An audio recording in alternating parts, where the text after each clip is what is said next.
أعوذ بالله من الشيطان الرجيم. بسم الله الرحمن الرحيم. وللذين كفروا بربهم عذاب جهنم وبئس المصير.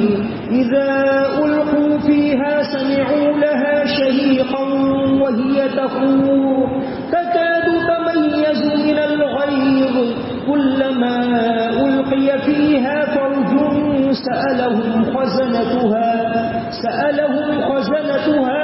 ألم يأتكم نذير قالوا بلى قد جاءنا نذير فكذبنا وقلنا ما نزل الله من شيء إن أنتم إلا في ضلال كبير. صدق اللہ العظیم. جن لوگوں نے اپنے پروردگار سے کفر کا معاملہ کیا ان کے لیے جہنم کا عذاب ہے اور وہ بہت برا ٹھکانہ ہے. جب وہ اس میں ڈالے جائیں گے تو اس کے دہاڑنے کی آواز سنیں گے اور وہ جوش مارتی ہوگی. ایسا لگے گا جیسے وہ غصے سے پھٹ پڑے گی. جب اس میں کوئی جماعت ڈالی جائے گی تو دوزخ کے محافظ ان سے پوچھیں گے کیا تمہارے پاس کوئی خبردار کرنے والا نہیں آیا تھا؟ سورہ ملک کے اندر ابتدا میں اللہ کی توحید کی نشانیاں بتائی گئی. پھر یہ بتایا گیا کہ جو لوگ توحید کی نشانیوں کو دیکھتے ہوئے بھی اور رسولوں کی باتوں کو سنتے ہوئے بھی اللہ پر ایمان نہ لائیں اور شیطان کی راہ کے اوپر چلیں تو ان کے لیے دوزخ کا عذاب ہے. تو یہ آگے کی 7 آیتوں میں پہلے دوزخ کا تذکرہ ہے, پھر نیک لوگوں کے بدلے کا تذکرہ ہے, پھر اس کے بعد دوسرے رکوع میں پھر اللہ کی توحید کی نشانیاں یہاں سورہ ملک میں بتائی گئی.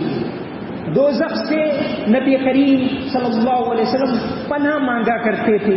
حدیث شریف میں آتا ہے نبی کریم صلی اللہ علیہ وسلم کا فرمان ہے کہ جو شخص مغرب کے بعد 7 مرتبہ اللہم اجرنی من النار پڑھی, اس رات کے اندر اگر اس کی موت ہوئی تو اللہ تعالیٰ اس کو دوزخ سے بچائیں گے. اور اسی طرح صبح فجر کی نماز کے بعد 7 مرتبہ اللہم اجرنی من النار پڑھی, پھر اس دن اس کی موت واقع ہوئی تو اللہ تعالیٰ اس کو دوزخ سے بچائیں گے. اور قرآن کریم کی وہ جامع دعا ہے ربنا آتنا فی الدنیا حسن, اے اللہ ہمیں دنیا کے اندر بھلائیاں عطا کر. یہ ایک جامع دعا ہے. آپ صلی اللہ علیہ وسلم نماز کے بعد اس کو بھی مانگا کرتے تھے ربنا آتنا فی الدنیا حسن, اے ہمارے پروردگار ہمیں دنیا میں بھلائیاں عطا فرما, وفی الآخرت حسن, اور آخرت میں بھلائیاں عطا فرما, وقنا عذاب النار, اور ہمیں آگ کے عذاب سے نجات دینا. تو مرنے کے بعد جس نے نیک اعمال کیے وہ تو جنت میں جائے گا, جس نے کفر اختیار کیا وہ دوزخ میں جائے گا. اور دوزخ کے عذاب کے بارے میں ان آیتوں کے اندر بتایا گیا. ہم دنیا میں دیکھتے ہیں کہ یہ سورج ایک دہتا ہوا گولا ہے اور کتنا بڑا ہے. اب تک سائنسداں اس بات پر پہنچے ہیں کہ سورج اس زمین سے 13 لاکھ گنا بڑا ہے. جس ذات نے اتنا بڑا سورج بنایا, اور یہ ایک سورج نہیں, ایسے تو لاکھوں کروڑوں ملین ٹریلین گیلیکسی ہے. تو جب اس دنیا کے اندر اتنا بڑا نظام اللہ تعالیٰ نے بنایا تو اس کی جنت کے بارے میں جو قرآن کریم نے ذکر کیا ہے اس کو انسان صرف خیال کرنے کی کوشش کر سکتا ہے. تو سورج اس کا جو باہر کا ٹیمپریچر 5700 ڈگری سیلسیس اور اندر کا ٹیمپریچر ہے وہ 1.5 ملین ڈگری سیلسیس ہے. 1.5 ملین 15 لاکھ.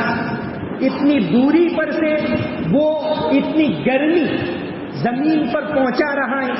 کہ انسان گرمی کے موسم میں تو دوپہر کو باہر نکل بھی نہیں سکتا، جب اتنی دوری سے اس کے اثرات ہیں، تو اللہ تعالیٰ نے جس جہنم کے بارے میں یہ بتا دیا ہو، وہ جہنم کا عذاب کتنا خطرناک ہوگا۔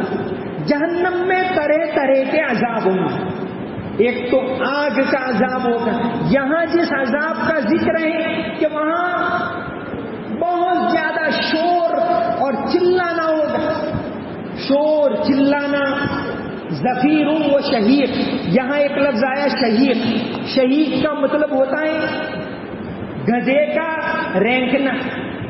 گدھا جب آواز نکالتا ہے تو وہ بہت زیادہ بری ہوتی ہے۔ دوزخ کا عذاب اس کی الگ الگ قسمیں ہیں، جیسے آگ کا عذاب ہے، اس طرح دوزخ میں ایک عذاب یہ ہوگا کہ دوزخی چلاتے رہیں گے، چلاتے رہیں گے۔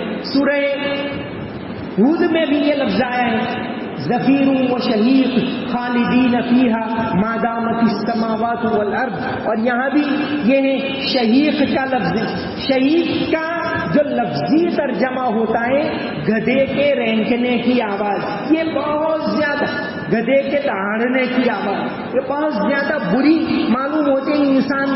جہاں سورہ لقمان میں حضرت لقمان علیہ السلام نے اپنے بیٹے کو جو نصیحتیں کی، سورہ لقمان میں زندگی کا سلیقہ بتایا گیا ہے۔ حضرت لقمان نے اپنے بیٹے کو نصیحتیں کی، ایک تو یہ کی کہ شرک سے بچو، پھر یہ نصیحت کی کہ ماں باپ کے ساتھ اچھا برتاؤ کرنا، پھر یہ نصیحت کی اقیم الصلاۃ، نماز قائم کرنا، پھر یہ کہ تکبر سے بچنا، الگ الگ نصیحتیں کی ہیں۔ اس میں ایک نصیحت یہ کی ہے وقصد فی مشیک، اپنی چال کو اعتدال کے ساتھ رکھو، اکڑ کر مت چل۔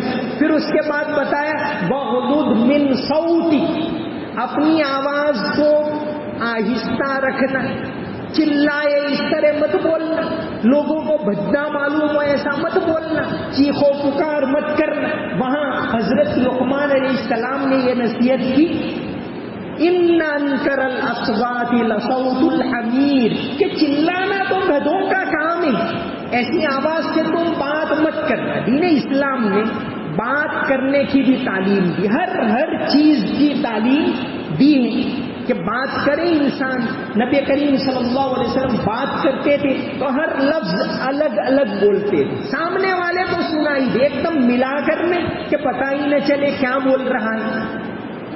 دین اسلام نے جو آواز کی، بولنے کی تعلیم دی، پڑوسی ملک کے مفتی تقی صاحب، جو شاید اس وقت پوری دنیا کے سب سے بڑے مفتی کہے جا سکتے، ان کا ایک مضمون آیا ہے لاؤڈ اسپیکر کا ظالمانہ استعمال۔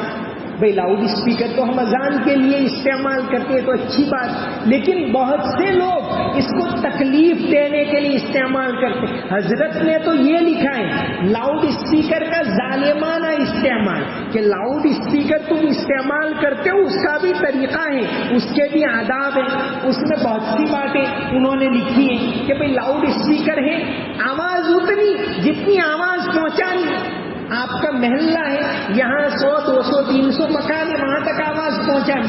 اب یہ آواز سنائی دے 5 کلومیٹر دور اور محلے والوں کو ہی سنائی نہیں دے، تو اس کا ایک ڈیسیبل ہوتا ہے کہ بھئی اتنی آواز ہو، اور اس کا اوپر کا لاؤڈ اسپیکر ہے اس کو یوں نیچا رکھو تو محلے میں سنائی دے۔ ہم لوگ اس طرح اونچا رکھتے تو دور تو سنائی دیتا ہے، قریب میں یہ آواز سنائی نہیں دیتی۔ موجودہ وقت میں ہمارے ملک کے اندر لاؤڈ اسپیکر کے استعمال کے بہت سارے ضابطے سرکار نے بنائے، ان کو دھیان میں رکھنا یہ بھی ضروری۔ اذان ہمارا حق ہے، یہ ہمیں دینی چاہیے، ضرور دینی چاہیے۔ بھائی اذان جن کو پہنچانی ہے وہاں تک ٹھیک۔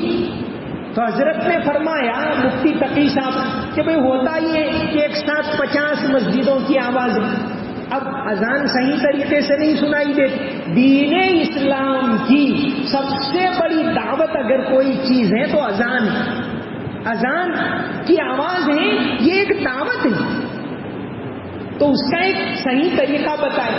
آپ پچھلے وقت میں دیکھیں بہت سارے لوگ ایسے ہیں جو صرف اذان کی وجہ سے اسلام لائے۔ برطانیہ کے اندر سب سے پہلی مسجد بنی، یعنی 200 سال پہلے تو وہاں کوئی مسلمان تھے ہی نہیں. پہلی مسجد جو برطانیہ میں بنی عبداللہ کویلیم مسجد 1892 میں بنی. اس کا واقعہ کیا ہے؟ ایک وہاں کا ایک بہت بڑا رئیس تھا ہنری کویلیم. یہ 1887 میں مراکش میں اپنا علاج کروانے کے لیے آیا. ایک زمانہ تھا کہ مسلمان بڑے بڑے ہسپتال بناتے تھے، لوگوں کو فائدہ پہنچاتے تھے.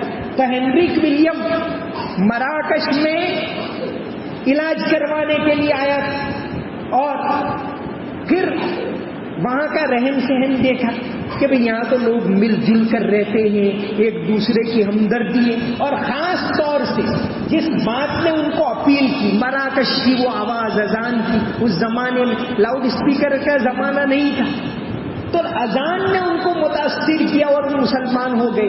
اور پھر برطانیہ جانے کے بعد 1892 میں انہوں نے مسجد بنوائی، عبداللہ کویلیم مسجد لیورپول میں. یہ برطانیہ کی پہلی مسجد. بعد میں یہ دعوت کے اندر اتنے آگے بڑھے، برطانیہ پارلیمنٹ میں گئے، پارلیمنٹ میں شیروانی پہن کر جاتے تھے اور ترکی ٹوپی. یہاں تک کہ ترکی حکومت نے عبداللہ کویلیم، ہنری نام تھا لیکن عبداللہ نام پھر رکھا، تو ان کو ترکی حکومت نے شیخ الاسلام کا لقب دیا تھا، ایوارڈ دیا تھا. تو یہ اذان پچھلے زمانے میں ہم نے کئی واقعات ایسے انگریزوں کے دیکھے. ایک اور ہے لیوپولڈ بیسٹ. یہودی لوگ بہت کم اسلام اپناتے. لیوپولڈ بیسٹ جنہوں نے اسلام اپنا کر اپنا نام محمد اسد رکھا اور بعد میں علامہ اقبال کے پاس آ کر ایک عرصے تک رہے جب انہوں نے اسلام اپنایا.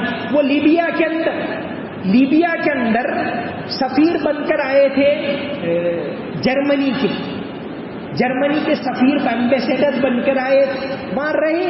انہوں نے دیکھا اذان وہ لکھتے ہیں، ان کی آپ بیٹی ہے، اس کے اندر وہ لکھتے ہیں روڈ ٹو مکہ. ان کی آپ بیٹی کا نام ہے روڈ ٹو مکہ، جس کا اردو میں ترجمہ ہوا ہے طوفان سے ساحل تک. اس میں لکھتے ہیں کہ لیبیا کی اذان مجھے اتنی اچھی معلوم ہوتی تھی کہ صبح 5 بجے صرف اذان سننے کے لیے اٹھتا تھا، پھر سو جاتا تھا. تو پھر انہوں نے اسلام کو اپنایا. تو اذان دین اسلام کی بہت بڑی دعوت ہے، لیکن اس کا ایک طریقہ ہوتا ہے. چاروں طرف اس طرح مفتی تقی صاحب نے اپنے اس مضمون میں یہ لکھا ہے کہ جہاں غیر مسلم آبادیاں ہوں وہاں احتیاط کیا جائے. بھائی اذان ہے وہ تو ٹھیک ہے، پھر بار بار 5 منٹ باقی ہیں، 10 منٹ باقی ہیں، دوسرے لوگوں کو اگر اس سے پریشانی ہوتی ہے تو اس کا خیال رکھنا. یہ میں نہیں کہہ رہا، مفتی تقی صاحب کا مضمون ہے. اور یہ کہا کہ آپ لوگ لاؤڈ اسپیکر کا ظالمانہ استعمال کرتے ہو. تو بہرحال دین اسلام نے ایک تعلیم دی.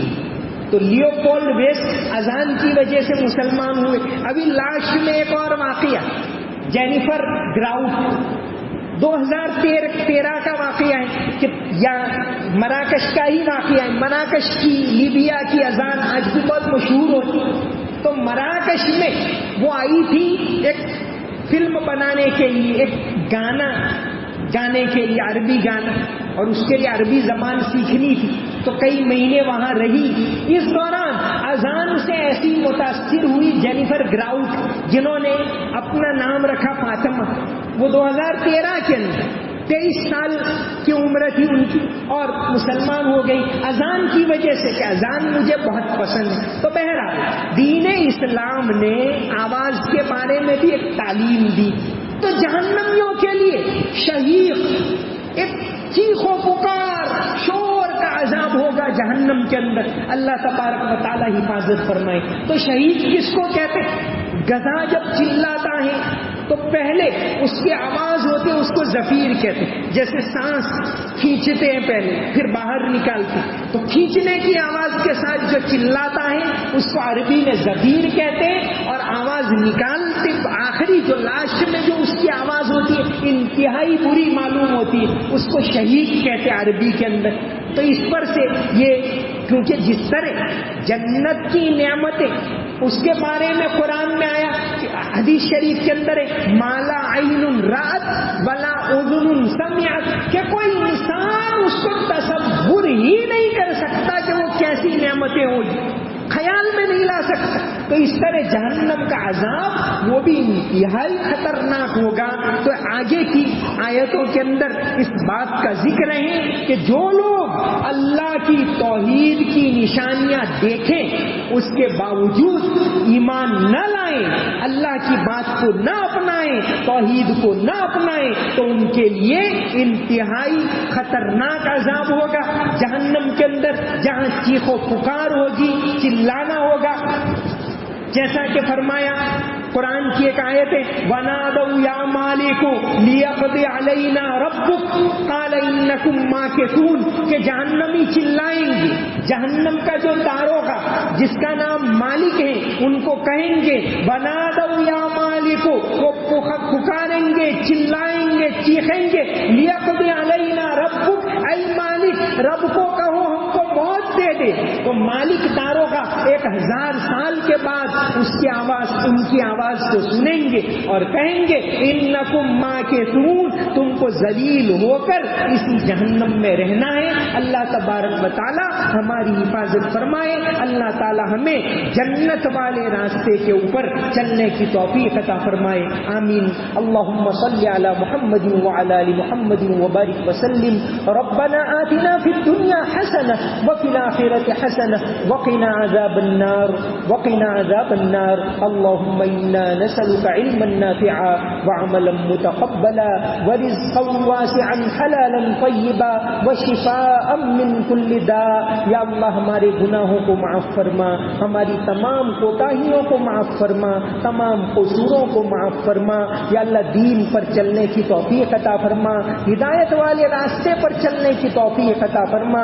قرآن کی محبت ہمیں نصیب فرما, قرآن کی عظمت نصیب فرما, قرآن کو سمجھنے کی توفیق عطا فرما, قرآن والے راستے پر چلنے کی توفیق عطا فرما, قرآن کی تعلیم کو عام کرنے کی توفیق عطا فرما. جو لوگ قرآن کی تعلیم کو عام کرتے ہیں ان کی تعظیم کرنے کی توفیق عطا فرما, ان کی مدد کرنے کی توفیق عطا فرما. یا اللہ مسجدوں کی حفاظت فرما, مدرسوں کی حفاظت فرما, اس ملک کے اندر امن و امان قائم فرما, عافیت قائم فرما, محبت کو قائم فرما, نفرت کو ختم فرما, محبت کے ماحول کو پیدا فرما. یا اللہ مل جل کر رہنے کی توفیق عطا فرما. یا اللہ مرنے کے بعد کی زندگی کی تیاری کرنے کی توفیق عطا فرما. جہنم کے عذاب سے ہم تمام کی حفاظت فرما. یا اللہ جنت الفردوس میں ہم تمام کو مقام نصیب فرما. اللہم صلی علی محمد وعلی آل محمد وبارک وسلم. سمعنا واطعنا غفرانک ربنا والیک المصیر برحمتک یا ارحم الراحمین.